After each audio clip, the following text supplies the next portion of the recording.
हमने पढ़ा था भाषा और व्याकरण। क्या पढ़ा था? भाषा और व्याकरण। आज हम करेंगे इस चैप्टर के क्वेश्चन आंसर। क्या करेंगे आज हम? इस चैप्टर के क्वेश्चन आंसर करेंगे। ओके, तो अब हम करते हैं इस चैप्टर के क्वेश्चन आंसर। अब हम शुरू करते हैं क्वेश्चन आंसर। सही विकल्प पर सही का चिन्ह लगाइए। क्या करना है इसमें से? देखना है हमको कि सही विकल्प कौन सा है इसमें से। ओके, भाषा के द्वारा हम दूसरे को समझते हैं। भाषा के द्वारा हम दूसरे को समझते हैं। भाव, विचार या ये दोनों, किसके द्वारा हम दूसरे को समझते हैं? तो इसमें क्या आएगा? इसमें आएगा ये दोनों। क्या आएगा? ये दोनों।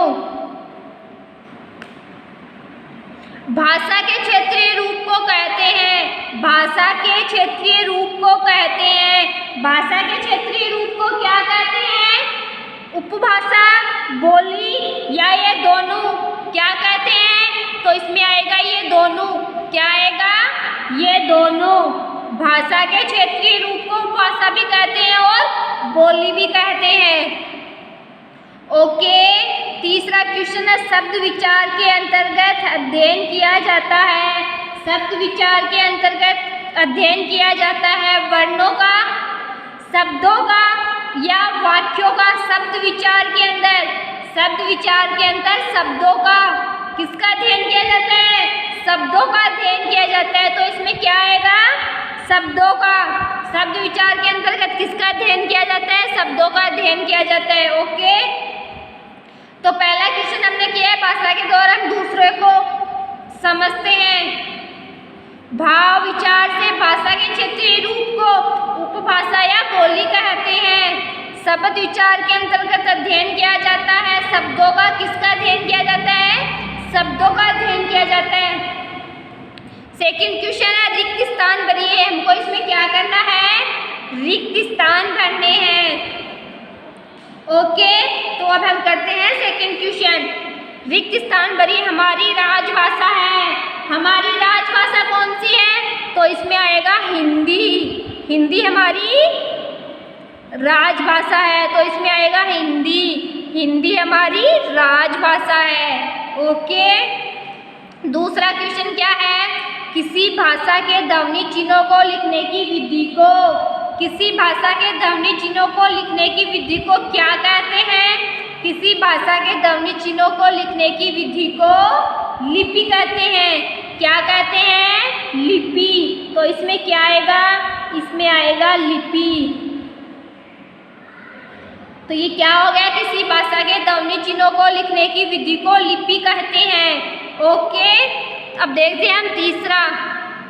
पंजाबी भाषा की लिपि है। पंजाबी भाषा की लिपि कौन सी है? पंजाबी भाषा की लिपि है गुरुमुखी। क्या है पंजाबी भाषा की लिपि? पंजाबी भाषा की लिपि है गुरुमुखी। तो इसमें क्या आएगा? इसमें आएगा गुरुमुखी। गुरुमुखी। पंजाबी भाषा की लिपि है गुरुमुखी। ओके, चौथा क्वेश्चन है के मेल से भाषा बनती है। किसके मेल से भाषा बनती है? वाक्यों के मेल से। किसके मेल से? वाक्यों के मेल से भाषा बनती है।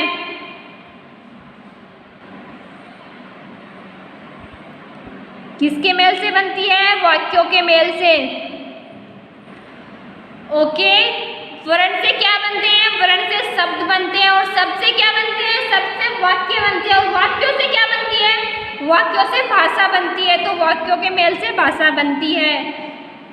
ओके, अब हम देखते हैं तीसरा क्वेश्चन। सही कथन पर सही का तथा गलत कथन पर गलत का चिन्ह लगाइए। तो हम देखते हैं इसमें से सही क्वेश्चन कौन सा है और गलत क्वेश्चन कौन सा है। हमारे देश में 22 भाषाओं को मान्यता प्रदान की गई है। ये सही है या गलत है? ये सही है। हमारे देश में कितनी भाषाओं को मान्यता प्रदान है? 22 भाषाओं को मान्यता प्रदान की गई है। लिखकर प्रकट किए गए विचार या भाव मौखिक भाषा है। लिखकर प्रकट किए गए विचार या भाव मौखिक भाषा, ये सही है या गलत है?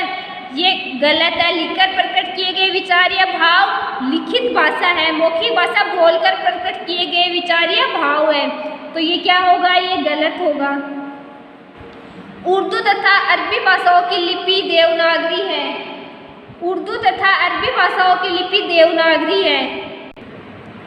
उर्दू तथा अरबी भाषाओं की लिपि देवनागरी, ये क्या है? ये गलत है। क्या है? गलत है। उर्दू और अरबी भाषाओं की लिपि कौन सी है? उर्दू और अरबी भाषाओं की लिपि फारसी है। कौन सी है? फारसी है। और इसमें क्या दे रखा है? देवनागरी दे रखा है, तो ये क्या है? गलत है। ओके। चौथा है सार्थक शब्दों के क्रमबद्ध समूह से वाक्य बनता है। सार्थक शब्दों के क्रमबद्ध समूह से वाक्य बनता है, ये क्या है? ये सही है। क्या है? सार्थक शब्दों के क्रमबद्ध समूह से क्या बनते हैं? वाक्य बनते हैं, तो ये क्या है? सही है। वाक्य विचार के अंतर्गत वाक्यों की रचना, उनके भेद आदि का अध्ययन किया जाता है। वाक्य विचार के अंतर्गत वाक्यों की रचना, उनके भेद आदि का अध्ययन किया जाता है, ये क्या है? ये सही है। ओके, अब हम करते हैं नेक्स्ट क्वेश्चन। नेक्स्ट क्वेश्चन देखते हैं, निम्नलिखित प्रश्नों के उत्तर दीजिए। क्या है? निम्नलिखित प्रश्नों के उत्तर दीजिए। तो अब हम देखते हैं क्या क्वेश्चन है। भाषा किसे कहते हैं? क्या है क्वेश्चन? भाषा किसे कहते हैं? हमको क्या करना है? इसका आंसर लिखना है। ओके, तो भाषा किसे कहते हैं? भाषा वह साधन है, भाषा वह साधन है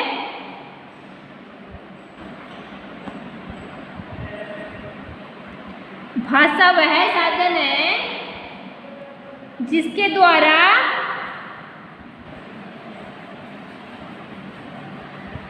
अपने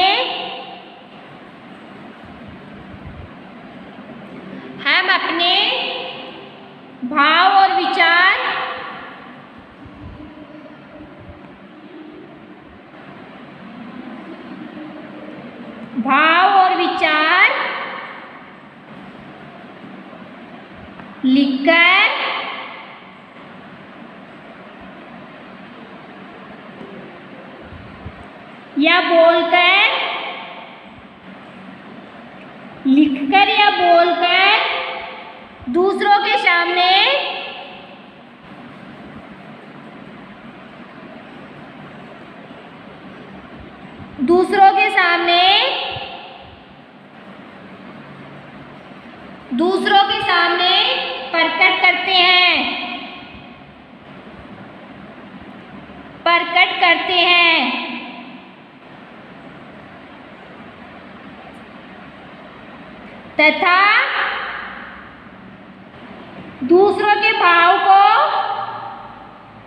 बोलकर दूसरों के सामने प्रकट करते हैं तथा दूसरों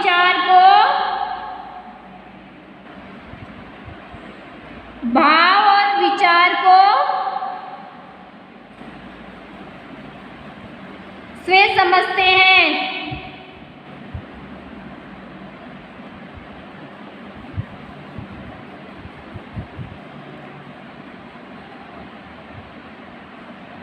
किसके द्वारा समझते हैं? भाषा के द्वारा। भाषा वह साधन है जिसके द्वारा हम अपने भाव और विचार लिखकर या बोलकर दूसरों के सामने प्रकट करते हैं तथा दूसरों के भाव और विचार स्वयं समझते हैं। ओके, अब हम देखते हैं नेक्स्ट क्वेश्चन। नेक्स्ट क्वेश्चन क्या है? व्याकरण किसे कहते हैं? क्या है? व्याकरण किसे कहते हैं? तो इसका क्या करेंगे? अब हम आंसर करेंगे। व्याकरण किसे कहते हैं? जिस विधा से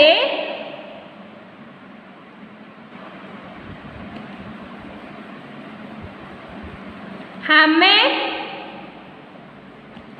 शुद्ध बोलना,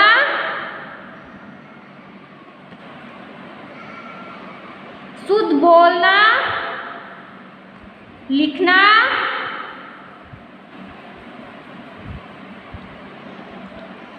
तथा पढ़ना सीखते